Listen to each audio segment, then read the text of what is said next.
Hi all. Today's topic is John Keats, 1795 to 1821. John Keats was an English romantic poet. He was one of the main figures of the second generation of romantic poets. Keats studied medicine and got his apothecary license in 1816. He gave up medicine to concentrate on poetry. The poetry of Keats is characterized by sensual imagery. He was more interested in sensations than ideas. Keats attempted several poetic forms including sonnets, epics and odes.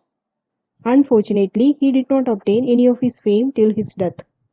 The central theme of all his poetry is imagination mainly concerned with beauty. Keats was greatly inspired by Greek art, culture and mythology. He was also inspired by the Elizabethan poets, especially Spenser and Shakespeare. Although Keats remained unappreciated in his short lifetime of 25 years, he left behind a body of poetry which contains some of the most beautiful and enduring poems in the English language. The first published poem, O Solitude by a 21-year-old Keats, appeared in the magazine The Examiner in 1816. Keats published his first book in 1817. It contained all of Keats' early works. His long poem, Endymion, was published in 1818. Two of the most influential critical magazines of the time, the Quarterly Review and Blackwood's Magazine, attacked the collection. They declared Endymion to be a nonsense and recommended that Keats give up poetry. How much an effect these harsh criticism on Keats is uncertain, and all these could not refrain him from marking his name among the best of the English poets. He went on steadily writing poetry. Towards the end of 1818, Keats met Fanny Brawne and fell in love with her. The year 1819 was the great productive period in Keats' life. Keats' third volume of poetry was published in 1820. This volume contained some of Keats' greatest works, which are considered to be some of the best poems written in English. At the time of publication, Keats had already contracted tuberculosis and was steadily growing worse. Both his mother and brother had died of tuberculosis. Keats' health declined in 1820. Advised by doctors to seek a warmer climate, he left for Italy. Keats died in Rome in February of 1821 at the age of 25, never believing his work would someday be considered some of the best among English literary works. He requested his friends that his gravestone should not bear his name, but only these words: "Here lies one whose name was written in water." The poet's friends, who witnessed Keats' hardship, carved a startling inscription of their own composition above Keats' chosen words. To this day, his gravestone reads, "This grave contains all that was mortal of a young English poet who on his deathbed, in the bitterness of his heart, at the malicious power of his enemies, desired these words to be engraven on his tombstone: Here lies one whose name was written in water." February 24th, 1821. Keats' literary career spanned just 3.5 years. He published 3 books of poetry in his lifetime.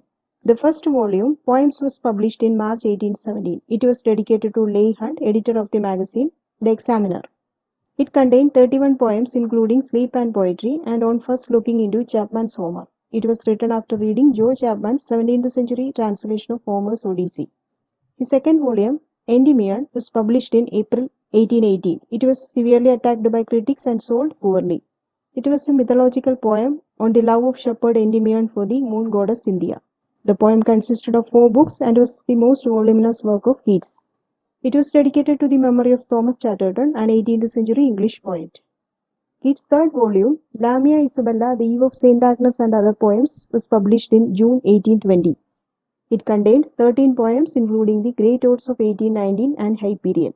The most famous set of Keats' poems include 6 odes he wrote to physical things such as an urn, to a nightingale, to autumn, and to mental things such as indolence, melancholy, and psyche. They are lyrical stanzas that are dedicated to praising something. Hyperion was a fragmentary poetic epic that existed in 2 versions. The first was begun in 1818 and published unfinished in 1820. The second, The Fall of Hyperion, revised edition with a long prologue, was also left unfinished and was published posthumously in 1856. The poem focuses on the story of Hyperion and his defeat by Apollo, the god of knowledge and poetry. Hyperion was one of the Titans. He represented light, wisdom, and watchfulness. He was the father of the sun, moon, and the dawn. The volume overall was received warmly by the critics and is now considered one of the most important works of poetry of the Romantic period. In his short lifetime, Keats wrote dozens of letters to siblings and friends. He wrote them between 1815 and 1821. In this, Keats wrote to his brother George and Tom about daily life, discussed poetry with friend Benjamin Bailey, and expressed his love to Fanny Brawne.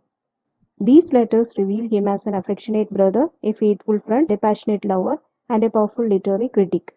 Keats' letters were published in 1848 and in 1878. T.S. Eliot described them as certainly the most notable and most important ever written by an English poet. It was in one of these letters that Keats defined his concept of negative capability, his praise for the receptivity necessary to the process of poetic creativity. He regarded Shakespeare as the prime example of negative capability. Keats believed that the poet should be a detached observer of life and possess the quality of negative capability, the capacity to be in uncertainties, mysteries, doubts without any irritable reaching after fact and reason. Keats' writing was not well received by critics during his lifetime, and his talent remained largely unrecognized.